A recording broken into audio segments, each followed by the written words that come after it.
Salam sejahtera bersama saya Nevlin Majid dalam 15 minit MMTV edisi 29 September 2023. Kita ke berita utama. Kerajaan akan memulakan perbincangan untuk menyerahkan semula aset Lembaga Tabung Haji TH yang dipindahkan kepada syarikat bertujuan khas SPV pada 2018 ketika di bawah bekas Menteri Kewangan Lim Guan Eng.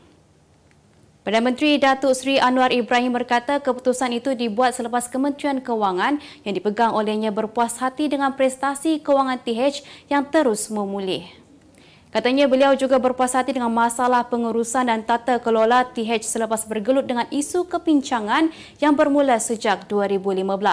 Tegasnya penyerahan semula aset itu sekaligus membuktikan dakwaan pihak tertentu kononnya aset TH yang diletakkan dipindahkan kepada SPV sudah diserah kepada pemilikan bukan Islam adalah tidak benar sama sekali.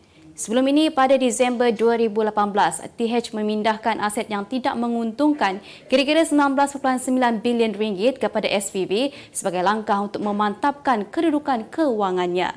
Sementara itu, ketika ditanya mengenai nilai semasa aset yang akan diserahkan, menurut beliau angkanya tidak boleh diumumkan lagi setakat ini. Kementerian Pertanian dan Keterjaminan Makanan akan membawa cadangan supaya premis kerajaan seperti hospital, pusat latihan polis, kem tentera dan asrama sekolah menggunakan beras import bersubsidi bagi membolehkan lebih banyak beras tempatan berada di pasaran. Menterinya Datuk Seri Mohamad Sabu berkata beliau akan membincangkan perkara itu dengan Perdana Menteri Datuk Seri Anwar Ibrahim yang juga Menteri Kewangan pada Isnin depan. Melihat langkah itu sebagai cara untuk mengembalikan sejumlah besar beras tempatan ke pasaran, tambahnya ketika ini penggunaan premis berkenaan terhadap beras tempatan adalah tinggi. Mengenai dakwaan kekurangan bekalan beras tempatan berpunca daripada tindakan pembekal menyorokkan stok, beliau menafikan perkara berkenaan dan menjamin tindakan penguatkuasaan dilaksanakan di seluruh negara. Tambah beliau, komitmen kerajaan ketika ini adalah untuk memastikan rakyat mendapat bekalan beras mencukupi terutama menerusi inisiatif jualan ramah beras di bawah Lembaga Pemasaran Pertanian Persekutuan Fama, Lembaga Pertubuhan Peladang LPP dan Kementerian Perdagangan Dalam Negeri KPDN. Perdana Menteri Datuk Seri Anwar Ibrahim tidak menolak kemungkinan akan membincangkan rombakan kabinet dalam sesi menghadap yang di-Pertuan Agong Al-Sultan Abdullah Riayatuddin Al-Mustafa Bilal Shah di Istana Negara hari ini. Bagaimanapun, beliau berkata keperluan merombak kabinet ketika ini adalah tidak terlalu mendesak kerana hanya terdapat satu kekosongan jawatan iaitu di Kementerian Perdagangan Dalam Negeri dan Kos Sara Hidup KPDN. Semalam, Anwar secara ringkas berkata beliau sedang mempertimbang perkara tersebut di sebalik desas-desus bahawa akan berlaku rombakan dalam masa terdekat. Sebelum ini, media melaporkan kemungkinan berlakunya rombakan kabinet dalam masa terdekat melibatkan beberapa kementerian serta dakwaan rombakan itu hanya akan dilakukan selepas pilihan raya kecil PRK Pelangai pada 7 Oktober ini. Dalam perkembangan berbeza, Anwar menyedari bahawa wujudnya keresahan mendesak dalam kalangan rakyat berhubung kenaikan harga barangan dan jelasnya Kementerian Kewangan MOF bersedia menampung serta meneruskan bantuan tambahan bagi mengimbangi kesan kepada perbelanjaan dan kos sara hidup rakyat di negara ini. Beberapa maklumat lanjut berkaitan aspek teknikal diperlukan daripada pihak Suruhanjaya Pencegahan Rasuah Malaysia SPRM bagi memohon senarai notis merah Polis Antarabangsa Interpol terhadap menantu bekas Perdana Menteri Tan Sri Muhyiddin Yassin. Difahamkan aspek teknikal itu melibatkan maklumat dari sudut perundangan, kesalahan dan sebagainya. Timbalan Ketua Polis Negara Datuk Seri Ayub Han Maidin Piche berkata pihaknya saat ini sedang menunggu beberapa maklumat sebelum menghantar permohonan kepada Interpol. Sebelum ini, media melaporkan SPRM akan memohon kepada PDRM untuk memasukkan nama 2 individu termasuk menantu Muhyiddin ke dalam senarai notis merah jika gagal tampil untuk menghadapi pendakwaan. Terdahulu, Datuk Seri Muhammad Adlan Barhan 48 tahun dan Mansur Saad 69 tahun dikehendaki tampil ke SPRM bagi tujuan pendakwaan kes rasuah dan penyelewengan berhubung projek berkaitan pendaftaran, pengambilan serta penyimpanan biometrik pekerja asing di sebuah kementerian. Bagaimanapun, Muhammad Adlan dalam satu kenyataan melalui peguam Datuk Baljit Singh Sidhu menafikan beliau lari daripada pihak berkuasa dan menyatakan akan pulang ke tanah air bagi membantu siasatan.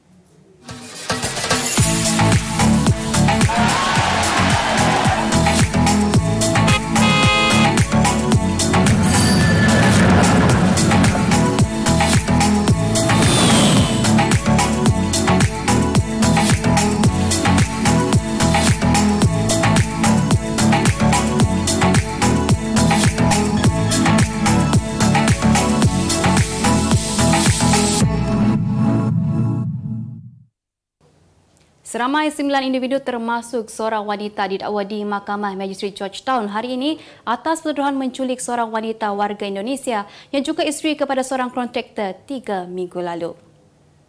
Tertuduh ialah Muhammad Nur Syarizuan Hashin, Tan Kim Chuan, Si Yoganathan, Eleni Gyu Si Mei, Lok Wai Lun, Hafizan Samsudin dan Nur Azlin Mat Kasa serta 2 warga Indonesia iaitu Yusuf Bahtiar dan Agong Laksono.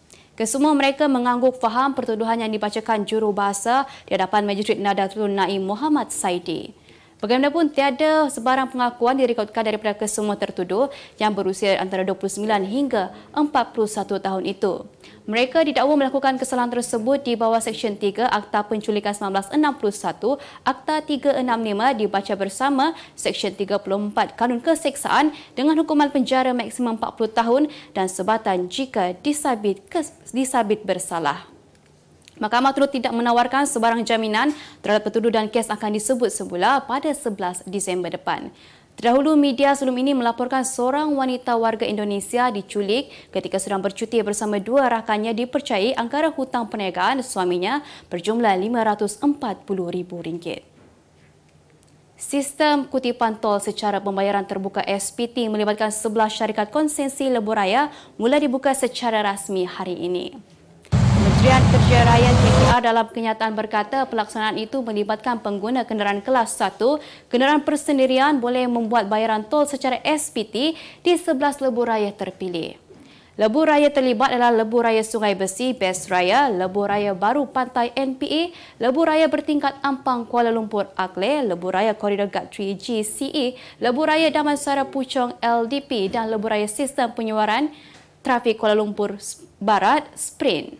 Selain itu, ia turut melibatkan Lebuh Raya Shah Alam Kesas, Sistem Pengurusan Air Banjir dan Terowong Smart, Lebuh Raya Kuala Lumpur Putrajaya Max, Lebuh Raya Duta Ulu Kelang Duk dan Lebuh Raya Kulim Butterworth BKE. Justru pihaknya menasihatkan pengguna lebuh raya agar mengaktifkan contactless payment bagi kad debit, kad kredit, kad prabayar yang akan digunakan. Menurut kenyataan itu juga, pengguna juga perlu memilih lorong yang betul mempunyai logo My Debit Visa atau Mastercard pada papan tanda lorong. Berita luar negara, ribuan penunjuk perasaan cuba menyerbu rumah Ketua Menteri Manipur di India menyebabkan pihak berkuasa daerah itu terpaksa memanggil tentera tambahan untuk mengekalkan ketenteraman awam. Selain itu, pejabat Ketua Menteri itu juga turut memotong bekalan elektrik untuk mengurangkan jarak penglihatan penunjuk perasaan dan pasukan keselamatan dan melepaskan gas pemberi mata dalam mengawal keadaan. Pertempuran bersenjata yang melibatkan etnik Meitei yang majoritinya beragama Hindu dan masyarakat Kuki yang beragama Kristian sudah tercetus sejak Mei lalu dan menyebabkan 150 orang terbunuh. Keadaan semakin memburuk apabila puak Meitei bertindak balas selepas tersebarnya gambar 2 pelajar yang hilang Julai lalu disahkan maut dibunuh. Sementara itu, usaha pentadbir kerajaan melaksanakan perintah berkurung di Imphal selepas berpuluh-puluh pelajar cedera dalam pertempuran tersebut juga dilihat gagal meredakan keadaan tegang. Seorang lelaki bersenjata membunuh 3 individu di Bandar Rotterdam, Belanda semalam. Suspek berusia 32 tahun yang juga seorang pelajar universiti menembak seorang wanita tempatan dan anak perempuannya masing-masing berusia 39 tahun dan 14 tahun di rumah mereka. Selepas membakar rumah wanita itu, suspek ke Universiti Rotterdam sebelum masuk ke kelas dan menembak seorang pensyarah berusia 43 tahun. Sementara itu, suspek telah ditangkap pihak berkuasa Bambaran Hospital di lokasi kejadian pertama berlaku. Polis berkata motif lelaki berkenaan melakukan serangan masih dalam siasatan. Kemas kini pengetahuan anda tentang isu ekonomi dan pasaran. Merangkumi sektor hartanah, perniagaan, keuangan, komoditi, IKS, halal niaga dan dunia korporat. Sentiasa ikuti perkembangan ekonomi semasa di dalam dan luar negara. Semua informasi terkini hanya di hujung jari. Dapatkan edisi ringgit setiap Isnin hanya di Akhbar Utusan Malaysia.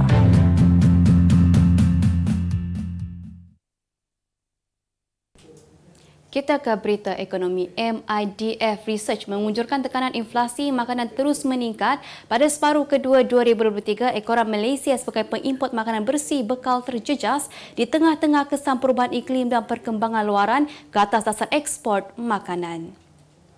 Firma penyelidikan itu dalam nota kajian berkata harga pengeluaran Malaysia merosot bagi tempoh 7 bulan berturut-turut di mana ia merekodkan penurunan sebanyak 1.8% pada Ogos 2023. Ujarnya bagi peringkat pemprosesan, harga bahan mentah turut menurun sebanyak 2.4% dengan Julai mencatatkan penurunan 6.3%. Dalam pada itu, pertumbuhan dalam harga barang siap meningkat sedikit perlahan sebanyak 3.2% pada Ogos berbanding bulan sebelumnya sebanyak 3.4%. Mendesak majikan menaikkan gaji pekerja berikutan peningkatan kos sara hidup semasa bukanlah langkah yang sesuai, malah akan meningkatkan lagi kadar inflasi.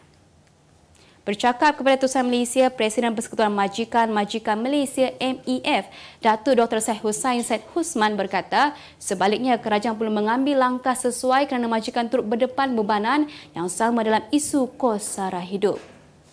Jelas beliau, majikan di Malaysia juga terpaksa menanggung kos pinjaman yang melonjak akibat peningkatan kadar dasar semalaman OPR kepada 3% pada Mei 2023. Tegasnya, MEF menyokong agar gaji terutamanya gaji graduan pendidikan dan latihan teknikal dan vokasional TVET yang berkelaikan diploma dan ijazah ditingkatkan kerana ia berdasarkan kecekapan teknikal. Ujarnya, graduan yang memilih untuk jurusan akademik pula perlu memastikan mereka mempunyai kemahiran dan ciri-ciri semasa yang diperlukan di pasaran kerja agar mereka berupaya untuk mendapat gaji yang lebih tinggi.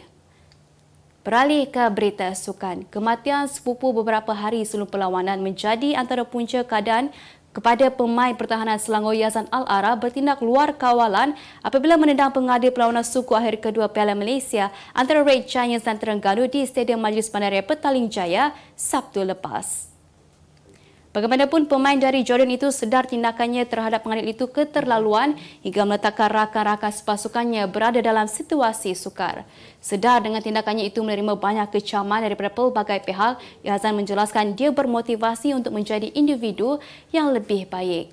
Pada perlawanan tersebut, Selangor sekadar seri 1 sama untuk mengesahkan kemarahan Terengganu ke separuh akhir hasil kejayaan 3-1 secara agregat. Pemain Manchester United Anthony Santos dilaporkan telah memberi keterangan selama 5 jam di Balai Polis Manchester atas dakwaan penderaan yang dibuat oleh bekas kekasihnya Gabriela Cavallin. Pemain berusia 23 tahun itu dilihat diiringi masuk ke Balai Polis oleh anggota keselamatan Manchester United sekitar pukul 4 petang semalam. Anthony telah diberikan cuti rehat oleh kelab Liga Perdana itu awal bulan ini dalam usaha untuk menyelesaikan dakwaan yang dibuat oleh Cavallin dan 2 wanita lain.